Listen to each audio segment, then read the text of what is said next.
இந்த வீடியோவில் கேன்வாவை யூஸ் பண்ணி எப்படி ஒரு பியூட்டிஃபுல்லான போஸ்டர்ஸ் கிரியேட் பண்ணுறது அப்படின்னு தான் பார்க்க போகிறோம்.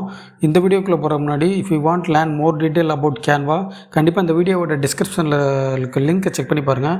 அரௌண்ட் 150 வீடியோஸ் கிட்ட கேன்வா ரிலேட்டட் நான் அப்லோட் பண்ணியிருக்கேன். ஸோ நீங்கள் அதெல்லாம் பார்த்தீங்கன்னா Canva related A to Z கற்றுக்குருவீங்க. இப்போ ஒன்ஸ் இந்த கேன்வான்ற நேம் இங்கே உங்கள் டெஸ்க்டாப்பில் டைப் பண்ணிட்டீங்கன்னா ஒன்ஸ் இதை பார்த்தீங்கன்னா உங்களோட கூகுள் அக்கௌண்ட் யூஸ் பண்ணி லாகின் பண்ணி வச்சுக்கோங்க. லாகின் பண்ணோன்னா பார்த்தீங்கன்னா அந்த கேன்வோட இன்டர்ஃபேஸ் இப்படி தான் இருக்கும். ஜஸ்ட் இந்த இடத்துல இப்போ நம்ம வந்து போஸ்டர்ஸ் தான் க்ரியேட் பண்ண போகிறோம். So search your content and கேன்வான் இருக்கா, இங்கே போய்ட்டு ஜஸ்ட் போஸ்டர் அப்படின்னு கொடுத்தீங்கன்னா அந்த உங்களுக்கு வந்து போஸ்டர்ஸ்க்கான சைஸோடு வரும். For example A3 landscape, A3 portrait இந்த மாதிரி வரும். In case for example if you உங்களுக்கு வந்து சைஸ் தெரியும் அப்படின்னு நினச்சேன்னா இந்த கீழே கஸ்டம் சைஸ்னு ஒரு ஆப்ஷன் இருக்கா, இதை கொடுத்துட்டு உங்களுக்கு எந்த சைஸில் போஸ்டர் வேணுமோ அந்த சைஸில் கொடுத்துக்கோங்க. உதாரணத்துக்கு நான் வந்து பார்த்தீங்கன்னா 1080 வித் அண்ட் 1080 ஹைட்டில் வந்து போஸ்டர் வேணும்னால ஜஸ்ட் இதை கொடுத்துட்டு இந்த இடத்துல கிரியேட் நியூ டிசைன் கொடுத்தோம்னால அந்த சைஸில் வந்துடும். ஓகேங்களா, உங்களுக்கு வித் அண்ட் சைட் தெரிஞ்சுன்னா இந்த மாதிரி க்ரியேட் பண்ணிக்கலாம். இன்கேஸ் தெரியாத பட்சத்தில் அந்த மாதிரி கொடுத்து சூஸ் பண்ணிக்கலாம். ஒன்ஸ் சூஸ் பண்ணோன்னா உங்களுக்கு எம்டியாக இப்படி தான் ஒரு பேக்ரவுண்ட் வந்து வந்திருக்கும். ஆல்ரெடி பார்த்தீங்கன்னா ஏற்கனவே இருக்க போஸ்டர்ஸை டிசைன் பண்ணணும்னு நினச்சேன்னா லெஃப்ட் சைடு பார்த்தீங்கன்னா கஸ்டமைஸ் போஸ்டர் இருக்குது பாருங்கள். அதாவது நிறையா டிசைன்ஸ் இருக்கும். இப்போ நீங்கள் எந்த ரிலேட்டடாக போஸ்டர் க்ரியேட் பண்ண போகிறீங்களோ அதை டைப் பண்ணால் போதும். உதாரணத்துக்கு நான் இப்போ பார்த்தீங்கன்னா சோசியல் மீடியா மார்க்கெட்டிங் ரிலேட்டடாக ஒரு போஸ்ட் க்ரியேட் பண்ண போகிறேன். ஸோ நான் இந்த இடத்துல போய்ட்டு சோசியல் மீடியா மார்க்கெட்டிங் அப்படின்னு டைப் பண்ணோன்னு பார்த்தீங்கன்னா அது ரிலேட்டடாக இருக்கக்கூடிய நிறையா வந்துடும். ஸோ இதில் ஏதாச்சும் எனக்கு பிடிச்சிருந்துச்சுன்னா அதை நான் சூஸ் பண்ணிக்கலாம்.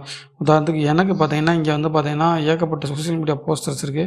ஸோ இந்த நான் சூஸ் பண்ணிக்கிட்டு இதை வந்து நான் எடிட் பண்ணிக்கிறேன். ஓகேங்களா, ஜஸ்ட் இவங்க இருக்காங்க பாருங்கள், டிஜிட்டல் மார்க்கெட்டிங் ஏஜென்சின்றது இவங்க தான் நான் சூஸ் பண்ணிக்கிறேன். இந்த இடத்துல பார்த்தீங்கன்னா பிஸ்னஸ் லோகோன்னு இருக்கா, இங்கே போய்ட்டு நம்மளுடைய நேம் உதாரணத்துக்கு என்னுடைய பேர் என்ன டிஜிட்டல் ஜிவிக்கு அதை கொடுத்துட்றேன். இங்கே லோகோ வேணாம்ன்றனால ஜஸ்ட் டெலீட் பண்ணிடுறேன். இங்கே அவங்களோட லோகோ கொடுத்துருக்காங்க, இதை ரீப்ளேஸ் பண்ணுறதுக்கு ஜஸ்ட் இதை நான் டெலீட் பண்ணிவிட்டு இந்த லெஃப்ட் சைடில் அப்லோடுன்னு ஒரு பட்டன் இருக்குது தெரியுங்களா, இதை கொடுத்துட்டு என்னுடைய லோகோ வந்து என்னுடைய கம்ப்யூட்டர்லேருந்து நான் வந்து அப்லோட் பண்ணி வச்சுக்கிறேன். ஜஸ்ட் இந்த அப்லோட் ஃபைல்டரை கொடுத்துட்டு உங்கள் கம்ப்யூட்டர்லேருந்து உங்கள் லோகோ வந்து அப்லோட் பண்ணிக்கோங்க. ஒன்ஸ் அப்லோட் பண்ணோன்னே இந்த மாதிரி சைஸை சிரிச்சு பண்ணிவிட்டு உங்களுக்கு எங்கே வேணுமோ அதை கொடுத்துக்கோங்க. இங்கே டிஜிட்டல் மார்க்கெட்டிங் ஏஜென்சின்னு இருக்கா, இதை நான் பார்த்தீங்கன்னா எனக்கு இப்போ என்ன வேணும், சோசியல் மீடியா மார்க்கெட்டிங் தான் வேணும்.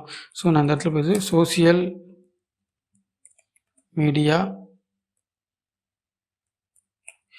மார்க்கெட்டிங் அப்படின்னு கொடுத்து இதை பெருசு பண்ணால் பெருசாக வரும்.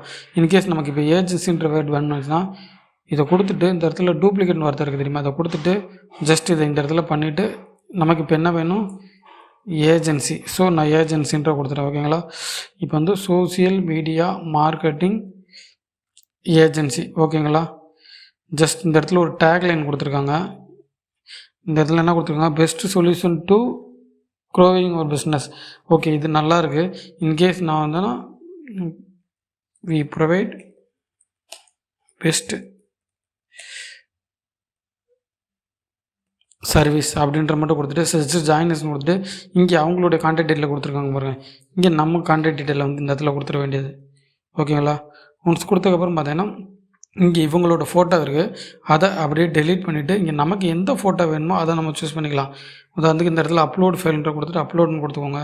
இன்கேஸ் உங்களுக்கு பழைய ஃபோட்டோஃபேஸ் இருந்தால் கண்ட்ரோல் Z கொடுத்து ரீப்ளேஸ் பண்ணிக்கலாம். ஒன்ஸ் க்ரியேட் பண்ணோன்னு இந்த ரைட் சைட் ஷேர்ன்ற பட்டன் கொடுத்துட்டு அகைன் டவுன்லோடுன்னு கொடுத்தீங்கன்னா நீங்கள் க்ரியேட் பண்ண போஸ்டர்ஸ் வந்து டவுன்லோட் பண்ணிக்கலாம். இப்போ ஆல்ரெடி இருக்கிற டெம்ப்ளேட் வந்து டிசைன் பண்ணி காமிச்சோம். இனிமேல் ப்ரீவியஸாக புதுசாக க்ரியேட் பண்ணணுச்சுன்னா கண்டிப்பாக அப்கமிங் வீடியோஸில் அதை பற்றி டீட்டெயிலாக எக்ஸ்பிளைன் பண்ணுறேன்.